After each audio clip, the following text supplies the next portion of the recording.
करे भाई शुरू।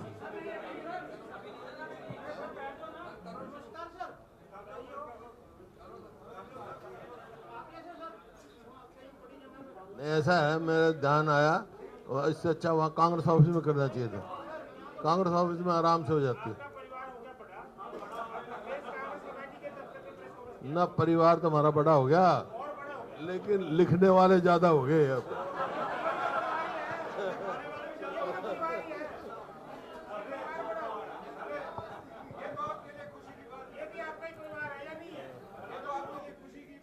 मेरे को पता नहीं था आप लोग कितने आओगे। अब अगले, हाँ वहाँ बढ़िया, मेरे को अब ध्यान आया, वहाँ करते तो सारा इंतजाम हो जाता है। यहाँ हाँ बड़ी पेरेंट्स को वहीं करें।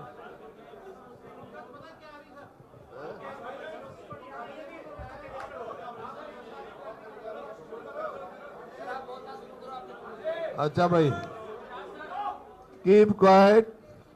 इनको दरवाजा बंद कर दो भाई। कौन है बाहर से? कोई ना आए अंदर। देखिए, सबसे पहले न प्रदेश के लोगों को जो शांतिपूर्वक मतदान के लिए आभार व्यक्त करता हूं, धन्यवाद करता हूं। ये पहला चुनाव हुआ है जहां कोई अप्रिय घटना नहीं हुई, ना झगड़ा हुआ, ना कोई बात हुई, कोई ऐसी रिपोर्ट वहां से नहीं आई। और कांग्रेस पार्टी भी लोगों के इस फैसले को विनम्रता से स्वीकार करती है। बहुत अच्छा फैसला दिया है और लोगों ने जो वर्डिक्ट दिया है उसको हम चुनाव परिणाम जो आए हैं उनका। हेलो, ऐसे अच्छा सॉरी। चुनाव परिणाम का संदेश साफ कि लोगों ने प्रदेश में परिवर्तन का मन बना लिया है और कुछ ही दिनों के बाद कांग्रेस सरकार बनाना चाहती है। नहीं, पकड़ लो। पिछले 10 वर्षों का जो शासन रहा है वो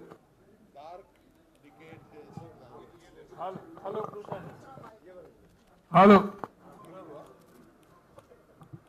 मैं पिछले जो 10 साल रहे हैं वो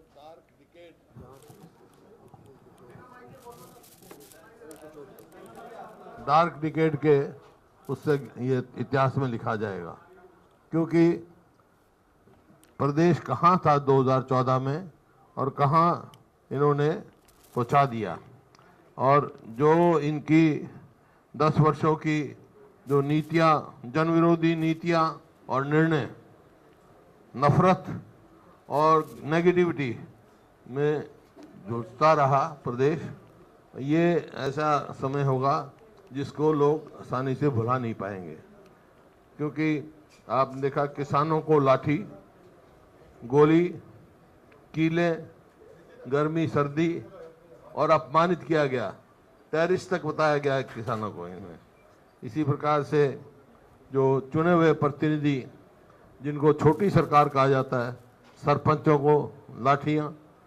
और इसी प्रकार से जो हमारे विश्व में जो मेडल लेके आई हमारी पहलवान बेटियों को अब तक न्याय नहीं मिला, उनके साथ व्यवहार, कर्मचारी, आशा वर्कर, आंगनवाड़ी वर्करों पर लाठियां।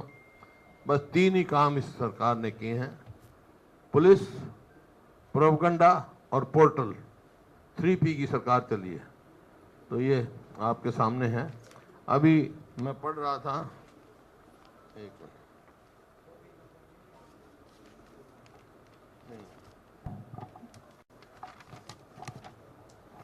जैसे 100 गज के प्लॉट की बात थी, एक मेरा कार्ड है, लिख रखा पॉइंट लिख, 100 गज के प्लॉट की ये अब कह रहे हैं कि बड़ी फोटो खिंचा रहे हैं, बड़ी फोटो खिंचा रहे हैं। ये जो है हमारी जो स्कीम थी उस स्कीम का पार्ट है। और 10 साल के बाद इनको याद आया कि ये ऑलरेडी जो है चिन्हित प्लॉट थे जिनको इनको पोजीशन देना चाहिए था। 10 साल तक क्या करते रहे। जैसे ही हमारी सरकार गई, ये 100-100 गज के प्लॉट वाली इन्होंने बंद कर दी। 4 लाख के करीब हम प्लॉट दे चुके थे और 7 लाख प्लॉट जो हमने चिन्हित किए थे। अब इस सरकार को तो माफ़ी मांगनी चाहिए उन 3 लाख लोगों से जिनका इनको जो प्लॉट मिले थे वो नहीं दिए और जो पोजीशन दिया था वो नहीं दिया। किस बात क्यों ले रहे हैं? तो इसी प्रकार से आप कोई भी उद्देश्य देखें, ये अपना आरक्षण की बात करते हैं, आरक्षण की ये बात करते हैं, कई दफ़ा कहते हैं भी हमने कहा आरक्षण के खतरा है इनसे। तो ये तो खुद इनके जो फैसले हैं ये साबित करते हैं। जैसे बैकवर्ड क्लासेस का क्रीमी रेल इन्होंने 8 से 6 कर दिया, हम 8 से 10 करेंगे। इसको किसको नुकसान होगा? उससे बैकवर्ड क्लास के गरीब आदमी को नुकसान होगा रिजर्वेशन में। इसी प्रकार से जो कौशल रोजगार योजना चलाई इन्होंने, कच्ची नौकरियां दी, पक्की नौकरियां 2 लाख खाली हैं, वहाँ उसमें ना तो मेरिट है ना रिजर्वेशन है। तो एक एक फैसला ऐसा कर रहे हैं जो रिजर्वेशन के खिलाफ इन्होंने फैसले लेने का काम किया है। ये आपके सामने। और प्रदेश को बेरोजगारी में, महंगाई में, अपराध में और नशे में की तरफ मोड़ दिया है, जो आज हर आदमी से चिंतित है। आज जो है बेरोजगारी भी नंबर 1 है हमारा, कितने ही आप देखो, और प्रदेश को डेट ट्रैप में डाल दिया है। तो ये इनकी फाइनेंशियल पोजीशन हमारी, रेवेन्यू रिसिप्ट 1,16,639 है इनकी, और रेवेन्यू एक्सपेंडिचर जो है 1,34,456 है। रेवेन्यू डेफिसिट जो है 17,817 है 24-25 का जो है, विच मीन्स स्टेट की इनकम सफिशिएंट नहीं है डे टू डे एक्सपेंडिचर को मीट करने के लिए। गवर्नमेंट जो है इंटरनल डेब्ट जो है वो 67,163 रेज किया है इन्होंने, हुआ है। उसमें से अब लेंगे 67,163 लेंगे इंटरनल डेब्ट, और उसमें जो है रीपेमेंट विद इंटरेस्ट जो है वो 64,220 है। तो कहाँ विकास की गुंजाइश रहेगी? मतलब जो कर्जा वापस देने के लिए कर्जा ले रहे हैं। इसी प्रकार से जो है 2024 में गवर्नमेंट को अगर जो इन्होंने बजट दिया था वो पूरा करना है तो 20,000 करोड़ और लेना पड़ेगा। तो ये एक संकेत है कि हम डेब्ट ट्रैप की तरफ जा रहे हैं और फाइनेंशियल क्राइसिस की तरफ जा रहे हैं प्रदेश में। ये नहीं तो बाद की बातें हैं, ये नहीं, इसके लिए तो अलग प्रेस कॉन्फ्रेंस करेंगे जी। एक सीधा जनरल बात है और भी सवाल पूछेंगे नहीं, ये बहुत सारे। अब ये देखिए आज के अखबार में है कि प्रदेश के 182 कॉलेज में प्रोफेसर 7,986 पद खाली, मतलब मोर देन 58% पोस्ट खाली है। वैसे 50% खाली है। 4.5 लाख के करीब हमारे वो एम्प्लॉय हैं कुल, 4 लाख कुछ, जिसमें 2 लाख खाली है, मतलब जो सैंक्शन पोस्ट है। तो ये दर्शाता है इस सरकार को कि इसके डायरेक्शनलेस गवर्नमेंट है। और ये मुख्यमंत्री के ये बयान आना कि मैंने बनते ही ये कहा, इसका मतलब इन्होंने एक्सेप्ट किया 10 साल तक पिछली सरकार ने कुछ नहीं किया। अब क्या क्या कहाँ सफरिंग हुई कोविड में देखा आपने। असेंबली में मैंने सवाल किया था, उस टाइम की सरकार ने कहा कि ऑक्सीजन की कमी से कोई डेथ नहीं हुई, याद होगा आपको। और उस टाइम ये माना था कि हम हर सिविल सर्जन से रिपोर्ट लेंगे, आज तक तो आई नहीं। जितने घोटाले हुए हैं SIT बनाते हैं और आज तक कोई वो नहीं होती।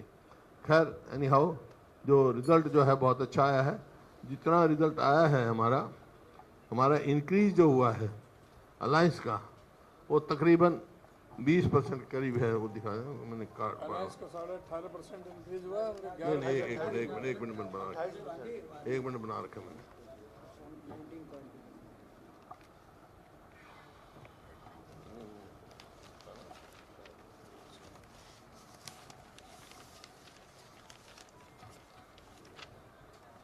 ये जो हमारी अलायंस की परसेंटेज जो आई है वो 47.6% आई है यहाँ पर। हरियाणा में which is vote share, which is highest in the country, बड़ी स्टेटों में. हाँ, कोई बात नहीं. Which is highest in the country. हमारे बाद तमिलनाडु है 46.9, फिर कर्नाटक है 45.4, फिर केरल है 45.1, फिर उत्तर प्रदेश है 43.5, फिर हिमाचल है 41.7, फिर छत्तीसगढ़ है 41.1 और तेलंगाना है 40.1. मतलब इस हिसाब से हाईएस्ट जो poll percentage in favour of alliance, India alliance जो है वो हरियाणा की आई है. 46 पे लीड किया है. और इंक्रीज जो है हमारा समझो 19 पॉइंट कुछ परसेंट आया, 20% के करीब. हाँ, 20% के करीब आया, राउंड फिगर में ये है. और बीजेपी का जो है वो गिरा है 12% के करीब. तो ये गिरा है. मेरा कहने का मतलब ये है कि लोकसभा में हाफ, विधानसभा में साफ बीजेपी. लोकसभा में तो हाफ हो गई, 10 की 10 थी, उनके 5 आई हैं. अब विधानसभा में साफ हो जाएगी, ये कहने का मेरा मतलब. बाकी अब अध्यक्ष जी अपना कार्यक्रम बताएंगे. आपके जिससे भी सवाल हो उसका नाम बता देना, तो जवाब मिल जाएगा.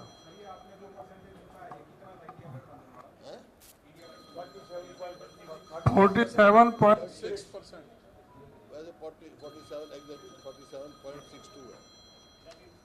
और उनका बीजेपी का पहले था 57.7 और हमारा था 29.1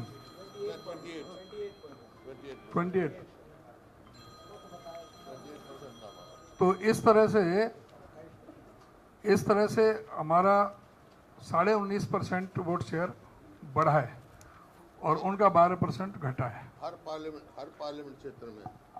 पार्लियामेंट क्षेत्र में हमारा इंक्रीज आया है. अंबाला में 18% बढ़े हैं, माइनस बीजेपी हुए -11.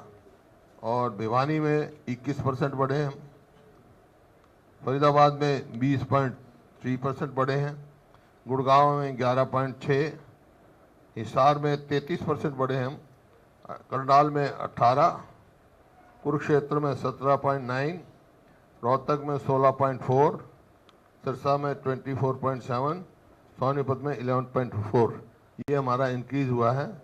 और इसी तरह बीजेपी का डिक्रीज जो हुआ है, अंबाला में 11.1 और भिवानी में 13.8, फरीदाबाद में 15.1, गुड़गांव में 10.4, हिसार में 7.9, करनाल में 15.1, कुरुक्षेत्र में -11%, रोहतक में 11.9, सिरसा में 17.8 और सोनीपत में 5.1.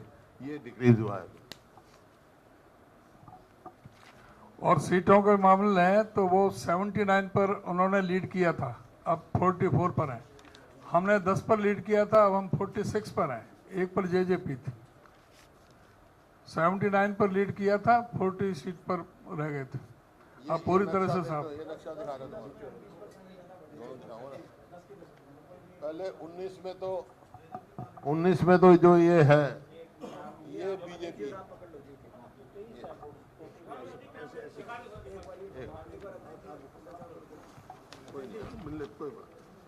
ये 19 में तो ये है भाई. 24 में आ जाओ, ये नीला है और बीजेपी पीला है. दोनों नक्शे बना लो, कंपेयर कर लो. कह तो दिया बीजेपी साफ. और तो कोई मुकाबला है नहीं. देखो मुकाबला तो कांग्रेस और बीजेपी में. वहाँ भी मेरे से पूछा था सवाल और ये चुनाव ने सिद्ध कर दिया. वो कह रहे जी और भी पार्टियां हैं यहाँ, उनका मुकाबला तो कांग्रेस का और बीजेपी का है. उन पार्टी का मुकाबला तो नोटा से है. नोटा जितनी वोट आई उतनी वोट आई उनकी, और कितनी आई है. तो इस बार तो प्रोग्राम बताएंगे अपना। नहीं अभी जल्दी मत कर भाई, इतनी गर्मी में घूम के आया तो तब ये एसी में बैठ ले। मैं ये कहना चाह रहा था कि इन्होंने अभी रिजल्ट आते ही बिल्कुल बेतहाशा निराशा में इन्होंने कदम उठाने शुरू किए। जिस तरह से हुड्डा साहब ने जिक्र किया था प्लॉटों का, इन्होंने 10 साल में एक सिंगल प्लॉट किसी को कोई अलॉट नहीं किया। जिसकी अब ये कब्जे देने की बात कर रहे थे, इनको माफी मांगना चाहिए कि जो कब्जे उस समय नहीं हो पाए थे उनको कब्जा देने की बजाय तुरंत इन्होंने आते ही सत्ता में उनको रोक दिया था कब्जा लेने से। और अब जब चुनाव 2 महीने बाद 3 महीने बाद चुनाव है तो अब ये ड्रामा कर रहे हैं कब्जा देने का। कब्जा तो ये 9.5 साल पहले दे देने चाहिए थे। जो इन्होंने 9.5 साल पर रुके हुए हैं, इनको उस सभी समाज से जो गरीब आदमी थे उनको इस सरकार को माफी मांगना चाहिए। और अब ये दूसरी बात कह रहे हैं कि प्लॉट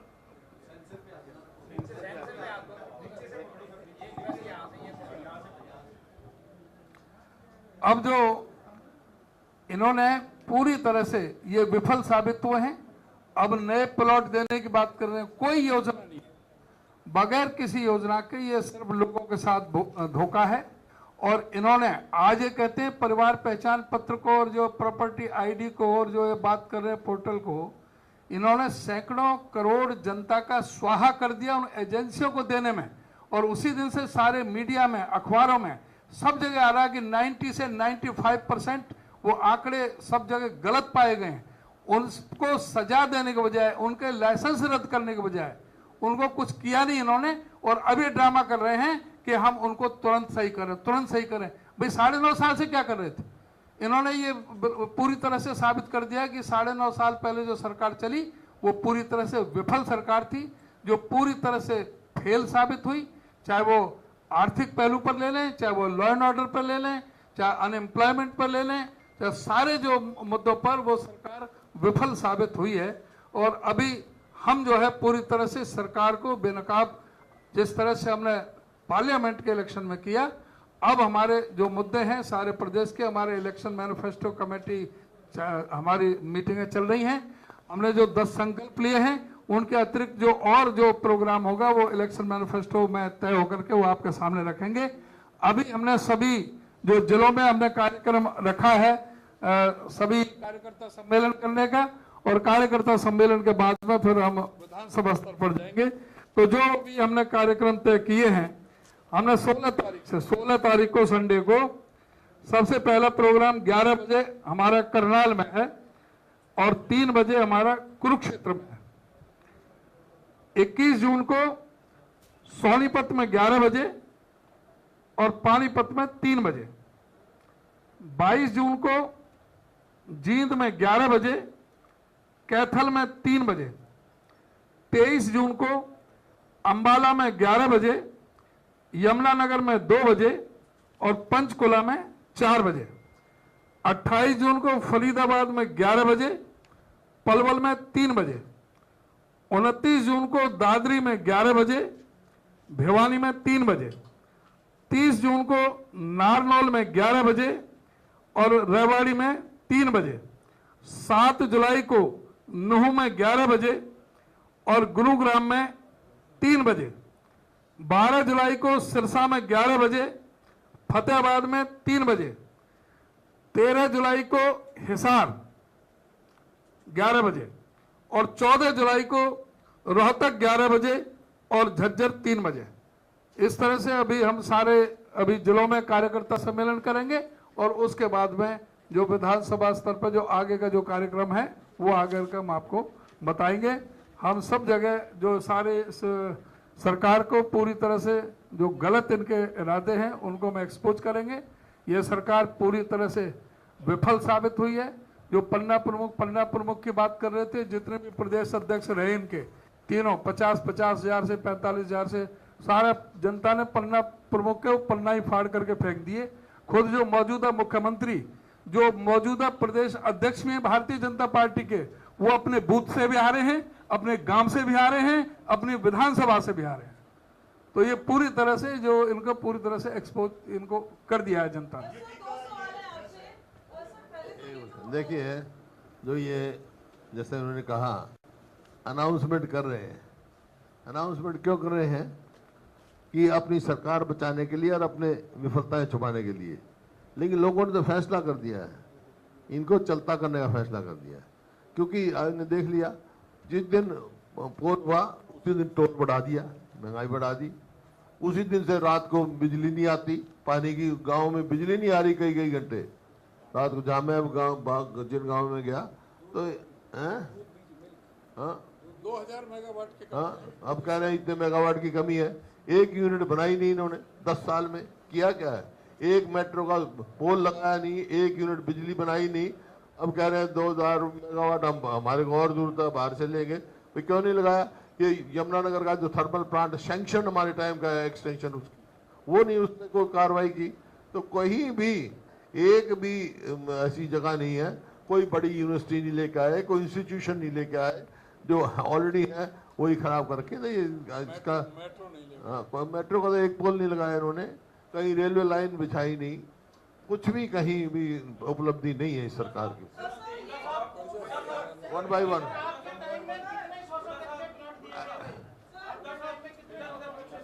एक मिनट, 1 by 1 हमारे कोई 4 लाख के करीब, 3,82,000 या 92,000 मतलब है। ऐसे थोड़ा थोड़ा भाई, जिसी कोई एक आधी पंचायत में कोई होगा वो रह गए थे पोजीशन, थोड़े रह गए होंगे 10-20 हजार के पोजीशन देने, जो ये दे रहे जो प्रोसेस में थे। बाकी 3 लाख और चिन्हित किए थे हैं? एक मिनट तो 7 लाख के करीब प्लॉट देने थे जो इन्होंने स्कीम बंद कर दी। 1 by 1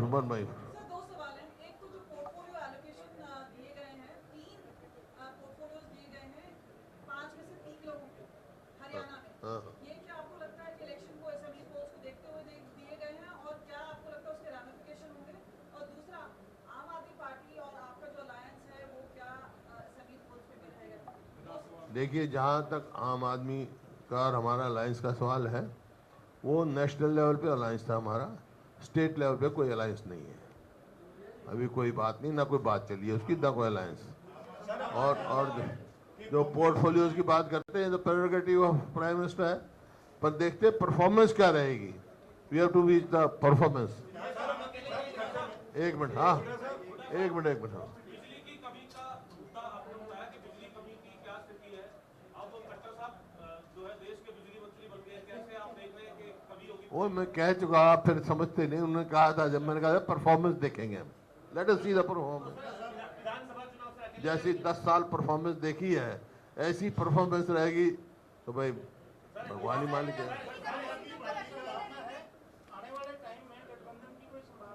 हमारी शुभकामनाएं हैं, परफॉर्मेंस अच्छी रहे, महकमे मिले, देखते हैं। अकेले ही लड़ेंगे? किसने कहा है?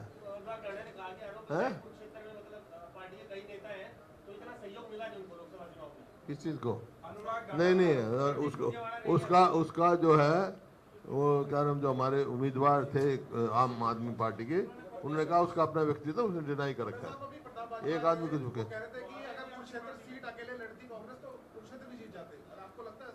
ये तो राष्ट्रीय स्तर पे फैसला हुआ भाई।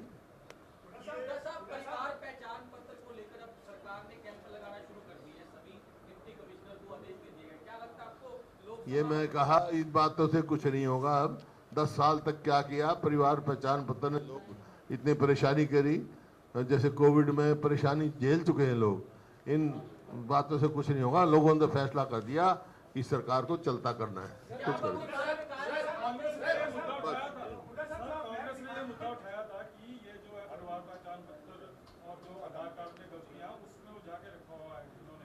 हाँ तो उठा रहे हैं, अब भी उठा रहे हो, क्या फर्क पड़ना है? लोगों की परेशानी बढ़ा रहे हैं, हम तो चलता ही करेंगे। देखिए, ये जो है, जो जनहित के हैं उनको रखेंगे, बाकी हम चलता करेंगे। ये जन विरोधी है। ओबीसी और एससी वोटर जो बीजेपी का कभी समर्थक हुआ करता था वो छिटक कर कांग्रेस की तरफ आ गया है, तो लग रहा है कि ये कांग्रेस की नीति। देखिए, कांग्रेस को 36 बिरादरी की वोट मिली है, सब वर्गों से पूरा सहयोग मिला है, चाहे एससी हो, चाहे ओबीसी हो, चाहे और जितने भी हैं स्टेटस हो। लगातार विपक्ष की तरफ से कहा जा रहा था कि सरकार अल्पमत में है, तो उसको लेकर कुछ डिस्कशन हुआ, उसको लेकर के आप लोग लगता है कि मान जाएंगे? क्या रणनीति रहेगी? है अल्पमत में है, अल्पमत में है, और इसी वास्ते हमने राज्यपाल जी को लिखा है, और लिखा था, फिर लिख देंगे कि भाई ये सरकार अल्पमत में है, नैतिकता के आधार पर कोई सरकार को चलाना चाहिए। Assembly should be dissolve to stop horse trading. हाँ, हॉर्स ट्रेडिंग शुरू कर दी इन्होंने। कभी कहते हैं 2 जेजेपी के एमएलए से इस्तीफा दिलवा देंगे, कभी कुछ। This is called horse trading. To stop horse trading assembly should be dissolve.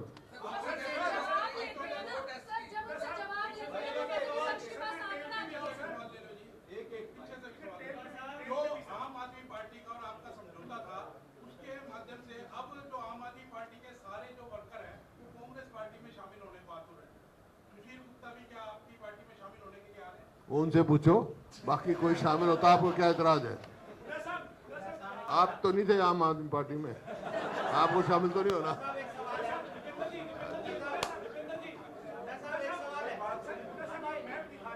One by one आप फिर दिखाऊं?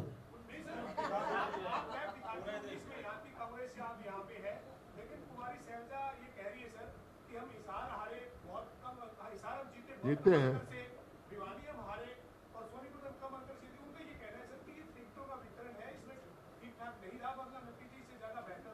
टिकटों का वितरण पार्टी हाईकमांड ने किया है, और पार्टी हाईकमांड फैसला करती है, वो सबको मान्य होता है।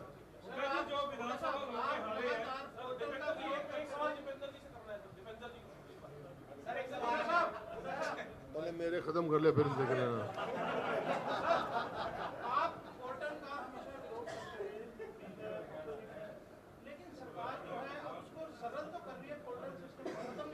तो हम तो करेंगे ना। मैं कह रहा जो पोर्टल जनहित में होंगे उसको रखेंगे हम, और वो लगाएंगे। जो जन विरोधी हैं उनको हटाएंगे। पोर्टल की सरकार है।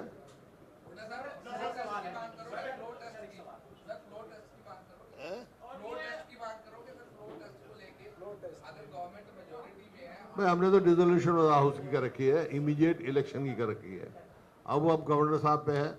अभी मैं बयान पढ़ रहा था, किसी का आया था कि भाई अगर वो है तो opposition should parade before the governor. Why opposition? Government should parade the majority before the governor. वो लेके आए वहाँ।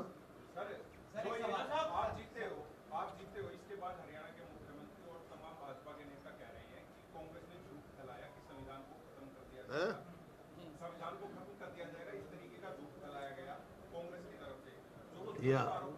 यह हमने नहीं कहा। आप उनकी देखो, जो एमपी थे, उम्मीदवार थे, उनने कहा 400 पार चाहिए हमारे को, संविधान में हमने तब्दीली करनी है। उनके बयान पे कहा था हमने। हाँ, जो भी है उनके बयान थे।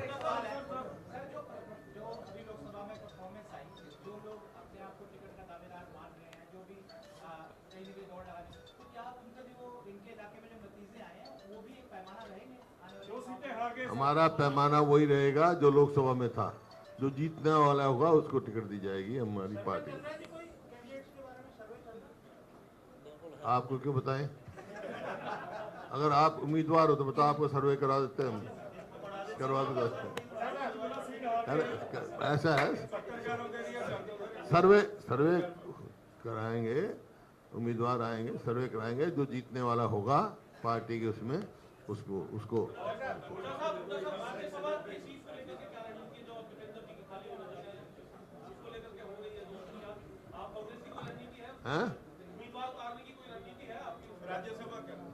हाइपोथेटिकल सवाल है, आने दो सामने।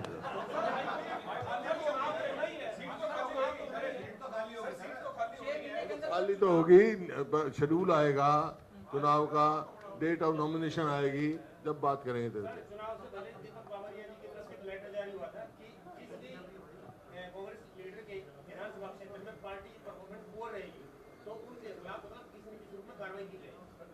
बाबरी जी ने कहा था, तो पूछो दिल्ली है लेटर किया होगा उन्होंने, कोई पार्टी के इंचार्ज है, उन्हें किसी उस पर किया होगा, वही बता सकते हैं। ला, हो गया भाई? हाँ? अच्छा आपका रह गया?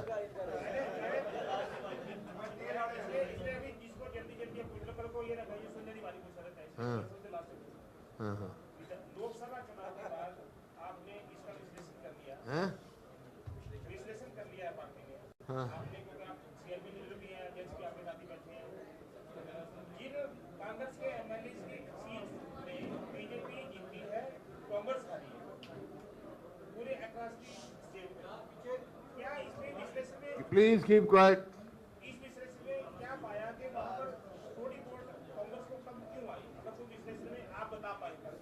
देखिए मैंने आपको बता दिया, 10 के 10 पार्लियामेंट्री हलकों की बता दी, हर जगह इंक्रीज हुई है, कांग्रेस की बीजेपी की डिक्रीज हुई है, मैंने परसेंटेज भी बता दिया आपको। तो एक असेंबली के सेगमेंट की बात नहीं, पार्लियामेंट की बात की है।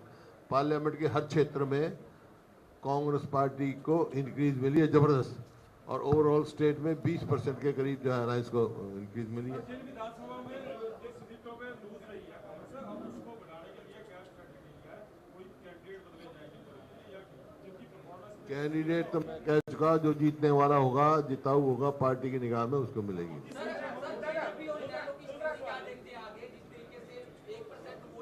मैंने सबसे पहले सवाल पूछ लिया यार, सब तो आप ही पूछते रहोगे क्या?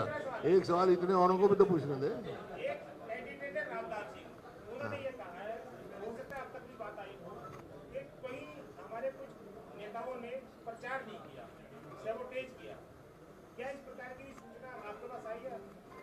देखिए पार्टी का अंदरूनी मामला है, वैसे हमारे यहाँ कम शिकायत हैं, बीजेपी में ज्यादा है। शिकायत तो आपकी उनके पास तो है ही है। तो आएंगे, पार्टी का अंदरूनी मामला कोई आएगा तो उसकी जांच करेगी पार्टी, कुछ देखेगी जो।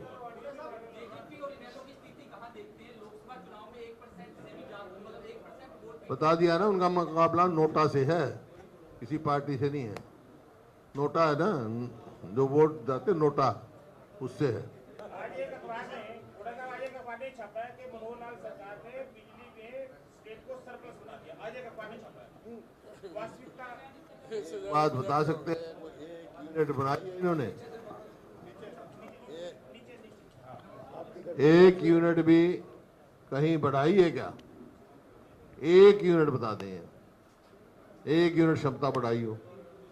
बिजली की क्षमता बढ़ती है, जैसे मेरे समय में 4 तो थर्मल पावर प्लांट लगे, एक न्यूक्लियर पावर प्लांट वहाँ फतेहाबाद में लगा, और जो परचेज एग्रीमेंट है हमने सस्ता किया था, इन्होंने उसको महंगा कर दिया।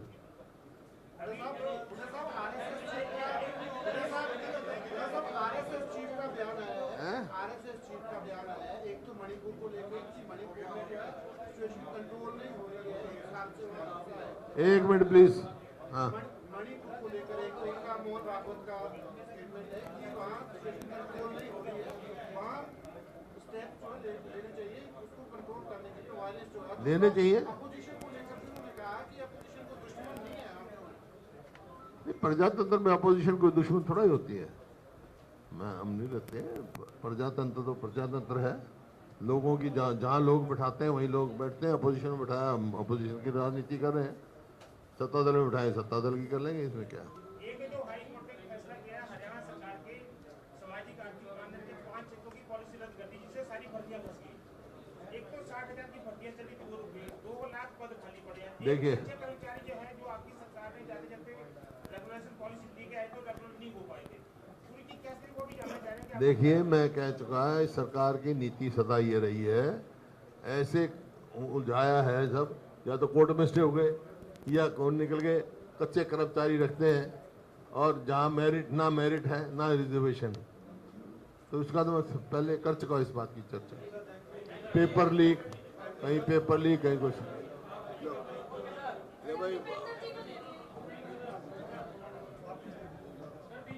हाँ जी,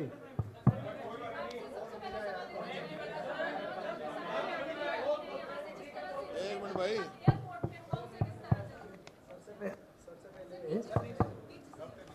हेलो, सबसे पहले मैं भी सभी प्रदेशवासियों का और अपने लोकसभा क्षेत्र वासियों का धन्यवाद करता हूँ। इतना आशीर्वाद मिला। इंडिया गठबंधन को मिलने वाले मत प्रतिशत में देश में सबसे ज़्यादा 28 राज्यों में से सबसे ज़्यादा मत प्रतिशत हरियाणा में मिला, 48% के लगभग, और सबसे ज़्यादा वोट में इजाफा भी हरियाणा में हुआ 20% के लगभग। और उसके साथ साथ जैसा कि कहा गया कि 10 की 10 लोकसभा सीटों पर रिकॉर्ड बढ़ोतरी हुई हमारे मत प्रतिशत में, और भाजपा की 10 की 10 में गिरावट हुई, और 10 की 10 लोकसभा ही सीट नहीं, 90 की 90 विधानसभा में हमारा वोट बढ़ा है और भाजपा गिरा है। तो ये अंदाज़ा लगा सकते हैं कि हरियाणा भाजपा की इस डबल इंजन सरकार से हरियाणा वासी कितने त्रस्त हैं। और जैसे कि हमारे प्रदेश अध्यक्ष जी ने कहा कि पिछली बार मात्र 10 सीटों पे लीड आई थी हमारी, लेकिन 10 सीटों से हम 31 पे आ गए और उनकी 79 सीटों पे लीड आई थी, 79 सीटों पे उनकी लीड आई थी, और 79 पे उन्होंने 75 पार का नारा दिया था, लेकिन वो 40 पे लुढ़क गए। तो इस बार क्या होने जा रहा है आप अंदाज़ा लगा सकते हैं। बाकी मैं समझता हूँ कि जो वाकया रहा एयरपोर्ट का, आपको जो भावना जिस प्रकार से अपने शब्दों से लोगों की भावनाओं को आहत करने का काम किया गया था, जैसे कि जिन्होंने जो है ये कार्य किया, उन्होंने कहा कि उनकी माता तो शब्दों की गरिमा और संयम, शब्दों के माध्यम से भी किसी को आहत करना और शारीरिक रूप से आहत करना, मैं समझता हूँ कि कहीं ना कहीं उस बात को भी देखना चाहिए था जो उन्होंने कहा था। लगातार उन्होंने इस प्रकार के शब्दावली का प्रयोग किया था जिससे लोगों की जनभावनाएं आहत हुई थी। आहत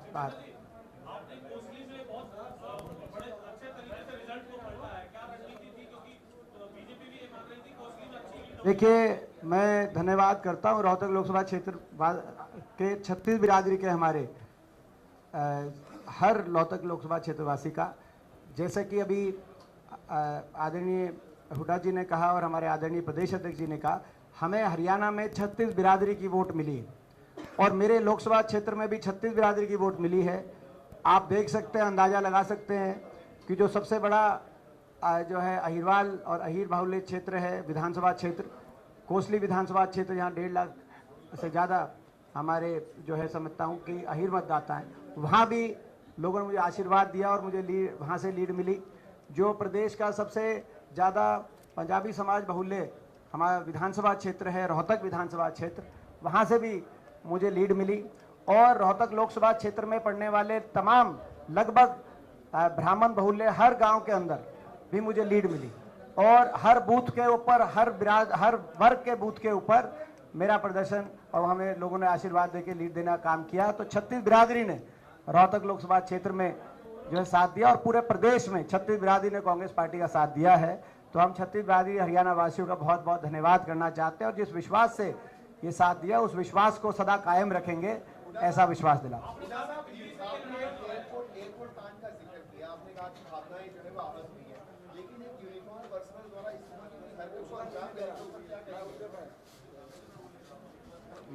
मैंने कहा कि उसकी पृष्ठभूमि भी समझनी चाहिए, और उसकी पृष्ठभूमि थी कि अपनी वाणी से, अपने वाक्यों से उन्होंने इस तरह से जो है भावनाएं आहत करी। कितने लोगों की करी ये तो एक ही थी, मगर कितने लोगों की आप अंदाजा लगा सकते हैं। हाँ, ये सही है कि अपनी यूनिफॉर्म के अंदर या यूनिफॉर्म के बाहर सबको अपनी गरिमा रखनी चाहिए। हमारे देश के कानून व्यवस्था के अंतर्गत ही अपनी अगर किसी की भावनाएं आहत हुई हैं, कानून व्यवस्था संविधान के धागे के अंतर्गत उन भावनाओं के हाथ का निवारण का रास्ते हैं उनको अख्तियार करें।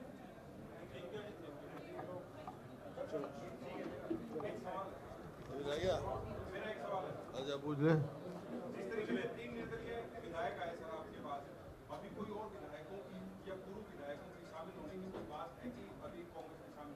मैंने कभी बताया पहले? 3 उन्होंने किया है, कांग्रेस को सपोर्ट किया है, बीजेपी से विड्रॉ किया है, बाकी तब 2 ही हैं, एक इंडिपेंडेंट है, एक गोपाल कांडा है, 2 ही हैं।